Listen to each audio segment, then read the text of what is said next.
তোমার বাসায় যাবো। বাংলাদেশের আইন কতটা জঘন্য হইলে এর মতো একটা মহিলা ধর্ষণ মামলা আমাকে দিতে পারে? 50 বছরের একটা মহিলা আমাকে ধর্ষণ মামলা দিছে, তাকে কিভাবে ধর্ষণ হয়? তোকে কিভাবে ধর্ষণ হয়? সেটা তুই কোর্টে যেয়ে প্রমাণ করিস।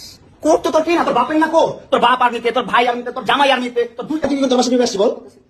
কি করো তুমি আমার বাসায়? বল কিভাবে আসছি? তুমি জানো তুমি আসছো কেন আমার বাসায়? তুই বল। তুমি যদি আমার কিছুই না আমার বাসায় কি করো? আমার বেডরুমে তুই তোরে জানছস আমারে? তোমাকে আমি কোথায় ডেকেছি? তোরে না চুদলে মামলা তুলবি না, তুই কস। তোরে না চুদলে মামলা তুলবি না তুই। বলেছি আমি। আমারে কস, আমার কি অনলাইনে কবি থেকে জানার কথা? এই জন্য তোর বাসায় আমারে, এই যে বাসায় তোর মাও তো আমারে পোলা প্রস্টিটিউট করে। তুমি আসছো ছেলে বসে দিও। জানো আর আমার মোবাইলে তুমি ভাবছো সমস্যা নাই। আমি কিছু বলছিলাম আরে কস, আমার কি করবো? তুই এগুলা কেন করতেছিস? আমার বাসায় কি করো তুমি? হ্যাঁ, তুই তো আনছিস আমার তোর বাসায়। আমি কেন আনবো? তোর বাসায় ঢুকতে না দিলে, তোর বাসায় শুইতে না দিলে আমি কই থেকে আসছি? আমেরিকাতে এখন বাজে রাত 4টা। আমি জাস্ট এই নাটক দেখার জন্যই ঘুমাচ্ছিলাম না।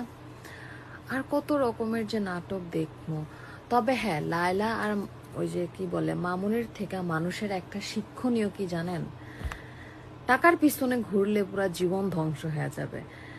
এক হচ্ছে যে এই যে কিছু লোভে লোভে পইরা মামুন এখন তার নিজের লাইফ পুরা ধ্বংস করে দিয়েছে। 5 মামলা খায় ঝুলতেছে, জীবন এখন চাইলেও ছুটতে পারতেছে না, নারী নির্যাতন, ধর্ষণ মামলা, এইটা সেটা। তো আমি জাস্ট রাত বাজে এখন আমেরিকাতে 4টা, আমি এগুলা বৈশা বৈশা দেখতেছি নিউজ।